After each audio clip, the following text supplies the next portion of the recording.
Welcome back to Part 3, Chapter 6. Chapter 6 is the last chapter in Part 3. And when we left off in Chapter 5, we were seeing Raskolnikov and Razumihin leaving the home of Porfiry Petrovich, Razumihin's uncle, but also the lead investigator on the pawnbroker murders.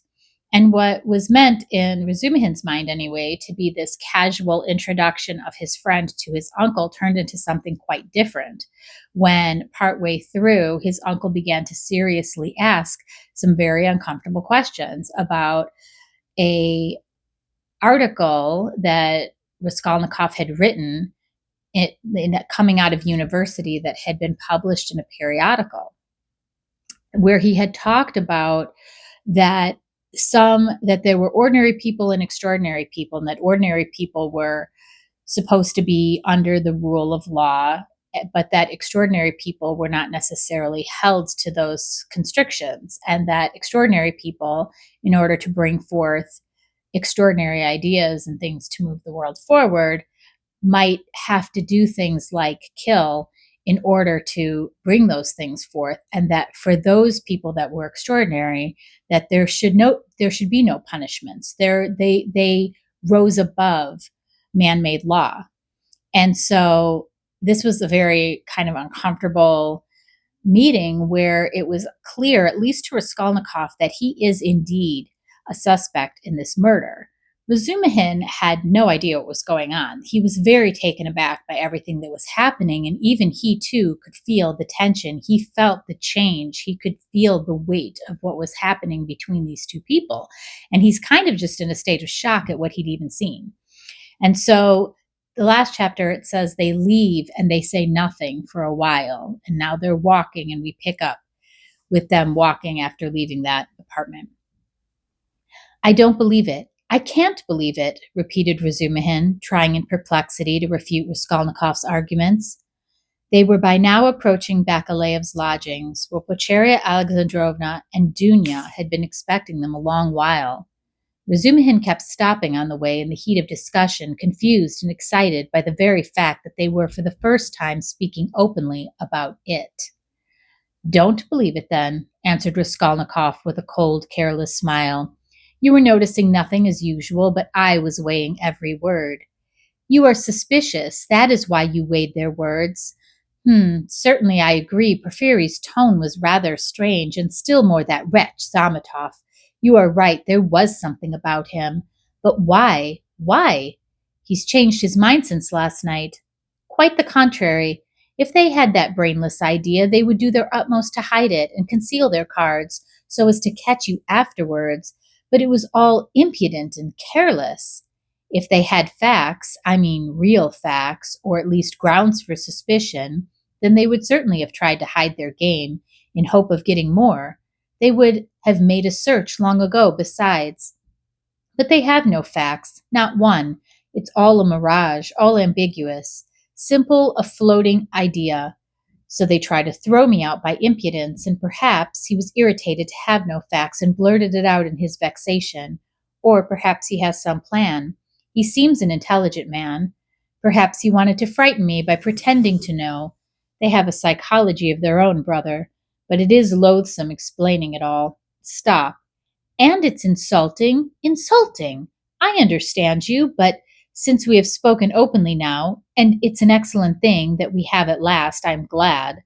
I will own now frankly that I noticed it in them long ago, this idea. Of course, the merest hint only, an insinuation. But why an insinuation even? How dare they? What foundation have they? If only you knew how furious I've been. Think only, simply because a poor student, unhinged by poverty and hypochondria, on the eve of a severe delirious illness, note that, suspicious, vain, proud, who has not seen a soul to speak to for 6 months, in rags and in boots without soles, has to face some wretched policeman and put up with their insolence, and the unexpected debt thrust under his nose, the IOU presented by Chibarov, the new paint, 30 degrees room or temperature scale, and a stifling atmosphere, a crowd of people, the talk of the murder of a person where he had just been before, and all that on an empty stomach, he might well have a fainting fit. And that is what they found it all on. Damn them. I understand how annoying it is, but in your place, Rodya, I would laugh at them, or better still, spit in their ugly faces and spit a dozen times in all directions. I hit out in all directions neatly too, and so I'd put an end to it. Damn them. Don't be downhearted. It's a shame. He really has put it well, though, Raskolnikov thought. Damn them, but the cross-examination again, tomorrow? He said with bitterness. Must I really enter into explanations with them? I feel vexed as it is that I condescended to speak to Zametov yesterday in the restaurant. Damn it.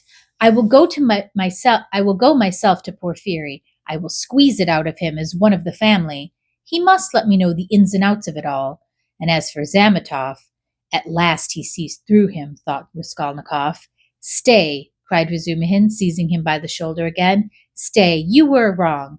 I have thought it out. You are wrong. How was that a trap? You say that the question about the workmen was a trap. But if you had done that, could you have said that you had seen them painting the flat and the workmen? On the contrary, you would have seen nothing, even if you had seen it. Who would own it against himself? If I had done that thing, I should certainly have said that I had seen the workmen in the flat, Raskolnikov answered with reluctance and obvious disgust. But why speak against yourself? Because only peasants or the most inexperienced novices deny everything flatly at examinations. If a man is ever so little developed and experienced, he will certainly try to admit all the external facts that can't be avoided, but will seek under other explanations of them, will introduce some special, unexpected turn that will give them another significance and put them in another light. Porfiry might well reckon that I should be sure to answer so, and say I had seen them to give an air of truth, and then make some explanation. But he would have told you at once that the workmen could not have been there 2 days before, and that therefore you must have been there on the day of the murder at 8 o'clock, and so he would have caught you over a detail. Yes, that is what he was reckoning on, that I should not have time to reflect, and should be in a hurry to make the most likely answer, and so would forget that the workmen could not have been there 2 days before. But how could you forget it? Nothing easier. It is just such stupid things clever people are most easily caught. The more cunning a man is, the less he suspects that he will be caught in a simple thing. The more cunning a man is, the simpler the trap he must be caught in. Porfiry is not such a fool as you think. He is a knave, then, if that is so. Raskolnikov could not help laughing, but at the very moment he was struck by the strangeness of his own frankness and the eagerness with which he had made this explanation, though he had kept up all the preceding conversation with gloomy repulsion, obviously with a motive from necessity. I am getting a relish for certain aspects, he thought to himself, but almost at the same instant he became suddenly uneasy, as though he had an unexpected and alarming idea that had occurred to him. His uneasiness kept on increasing.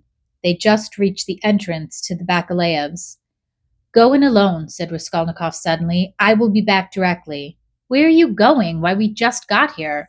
I can't help it. I will come in a half an hour. Tell them. Say what you like. I will come with you. You too want to torture me, he screamed, with such bitter irritation, such despair in his eyes that Razumihin's hands dropped. He stood for some time on the steps, looking gloomily at Raskolnikov striding rapidly away in the direction of his lodging. At last, gritting his teeth and clenching his fist, he swore he would squeeze Porfiry like a lemon that very day, and went up the stairs to reassure Pulcheria Alexandrovna, who was by now alarmed at their long absence. When Raskolnikov got home, his hair was soaked with sweat, and he was breathing heavily. He went rapidly up the stairs, walked into his unlocked room, and at once fastened the latch. Then, in senseless terror, he rushed to the corner, to that hole under the paper where he had put the things, put his hand in, and for some minutes felt carefully in the hole, in every crack and fold of the paper. Finding nothing, he got up and drew a breath. As he was reaching the steps of Bakalayev's, he suddenly fancied that something, a chain, a stud, or even a bit of paper in which they had been wrapped, with the old woman's handwriting on it, might somehow have slipped out and been lost in some crack, and then might suddenly turn up as unexpected conclusive evidence against him. He stood as though lost in thought, and a strange, humiliated, half-senseless smile strayed on his lips. He took his cap at last and went quietly out of the room. His ideas were all tangled. He went dreamily through the gateway. "Here he is himself," shouted a loud voice. He raised his head. The porter was standing at the door of his little room and was pointing out to a short man who looked like an artisan, wearing a long coat and a waistcoat, and looking at a distance remarkably like a woman. He stooped, and his head in a greasy cap hung forward. From his wrinkled, flabby face he looked over 50. His little eyes were lost in fat, and they looked out grimly, sternly, discontentedly. "What is it?" Raskolnikov asked, going up to the porter. The man stole a look at him from under his brows, and he looked at him attentively, deliberately. Then he turned slowly and went out of the gate into the street without saying a word. "What is it?" cried Raskolnikov. "Why, he there was asking whether a student lived here. Mentioned your name and whom you lodged with. I saw you coming and pointed you out, and he went away. It's funny." The porter, too, seemed rather puzzled, but not so much so. After wondering for a moment, he turned and went back to his room. Raskolnikov ran after the stranger and at once caught sight of him walking along the other side of the street with the same even, deliberate step, and his eyes fixed on the ground as though in meditation. He soon caught up with him, but for some time walked behind him. At last, moving on to a level with him, he looked at his face. The man noticed him at once, looked at him quickly, but dropped his eyes again, and so they walked for a minute side by side without uttering a word. "You were inquiring for me? Of the porter?" Raskolnikov said at last, but in a curiously quiet voice. The man made no answer. He didn't even look at him. Again they were both silent. "Why do you come and ask for me and say nothing? What's the meaning of it?" Raskolnikov's voice broke, and he seemed unable to articulate the words clearly. The man raised his eyes this time and turned a gloomy, sinister look at Raskolnikov. "Murderer," he said suddenly in a quiet but clear and distinct voice. Raskolnikov went on walking beside him. His legs felt suddenly weak. A cold shiver ran down his spine, and his heart seemed to stand still for a moment, then suddenly began throbbing as though it were set free. So they walked for about 100 paces side by side in silence. The man did not look at him. "What do you mean? What is? Who's a murderer?" muttered Raskolnikov, hardly audibly. "You are a murderer," the man answered, still more articulately and emphatically, with a smile of triumphant hatred, and again he looked straight into Raskolnikov's pale face and stricken eyes. They had just reached the crossroads. The man turned to the left without looking behind him. Raskolnikov remained standing, gazing after him. He saw him turn round 50 paces away and look back at him, still standing there. Raskolnikov could not see clearly, but he fancied that he was again smiling, the same smile of cold hatred and triumph. With slow, faltering steps, with shaking knees, Raskolnikov made his way back to his little garret, feeling chilled all over. He took off his cap and put it on the table, and for 10 minutes he stood without moving. Then he sank exhausted on the sofa, and with a weak moan of pain he stretched himself on it. So he lay for half an hour. He thought of nothing.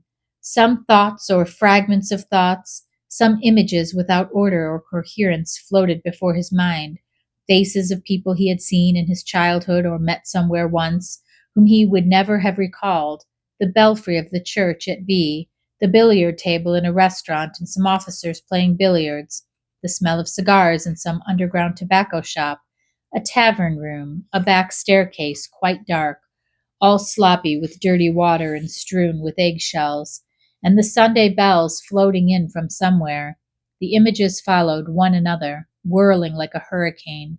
Some of them he liked and tried to clutch at, but they faded, and all the while there was an oppression within him. But it was not overwhelming. Sometimes it was even pleasant. The slight shivering still persisted, but that too was an almost pleasant sensation.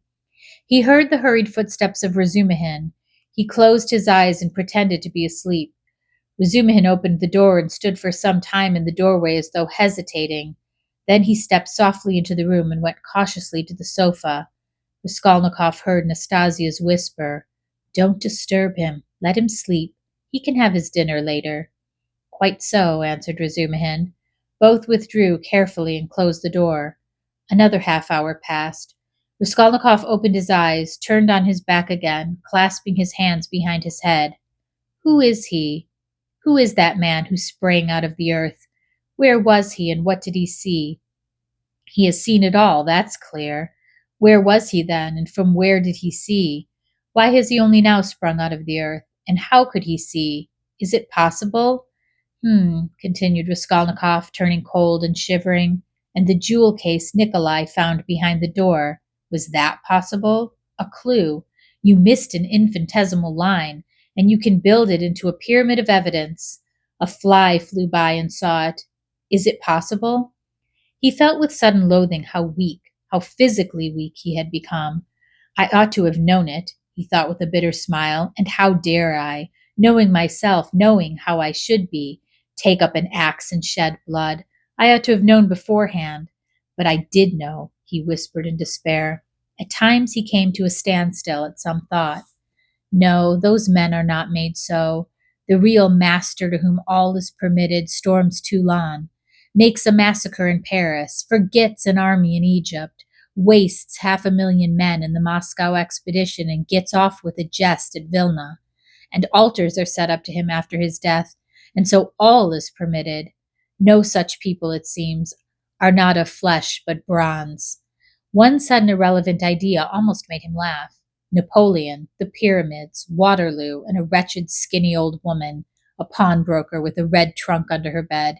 It's a nice hash for Porfiry Petrovich to digest. How could they digest it? It's too inartistic. A Napoleon creep under an old woman's bed.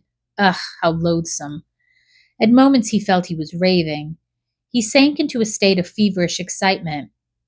The old woman is of no consequence, he thought hotly and incoherently. The old woman was a mistake, perhaps, but she is not what matters. The old woman was only an illness. I was in a hurry to overstep. I didn't kill a human being, but a principle. I killed the principle, but I didn't overstep. I stopped on this side. I was only capable of killing, and it seems I wasn't even capable of that. Principle? Why was that fool Razumihin abusing the socialists? They are industrious commercial people. The happiness of all is their case. No, life is only given to me once, and I shall never have it again. I don't want to wait for the happiness of all. I want to live myself, or else better not live at all. I simply couldn't pass by my mother starving, keeping my rouble in my pocket while I waited for the happiness of all. I'm putting my little brick into the happiness of all, and so my heart is at peace. Ha! Why have you let me slip? I only live once. I want to. I'm an atheistic louse and nothing more, he added suddenly, laughing like a madman. Yes, I certainly am a louse. And he went on clutching at the idea, gloating over it, and playing with it with vindictive pleasure. In the first place, because I can reason that I am one, and secondly, because for a month past I've been troubling benevolent Providence, calling it to witness that not for my own fleshly lust did I undertake it, but with a grand and noble object. Ha! Thirdly, because I aimed at carrying it out as justly as possible, weighing, measuring, and calculating. All of the lice I picked out of the most useless one, and proposed to take her only as much as I needed from the first step, no more, no less, so the rest would have gone to a monastery according to her will. And what shows that I am utterly a louse, he added, grinding his teeth, is that I am perhaps viler and more loathsome than the louse I killed, and I felt beforehand that I should tell myself so after killing her. Can anything be compared with the horror of that, the vulgarity, the abjectness? I understand the prophet with his saber on his steed. Allah commands, and trembling creation must obey. The prophet is right. He is right when he sets a battery across the street and blows up the innocent and the guilty without deigning to explain. It's for you to obey, trembling creation, and to not have desires, for that's not for you. I shall never, never forgive the old woman. His hair was soaked with sweat, his quivering lips were parched, his eyes were fixed on the ceiling.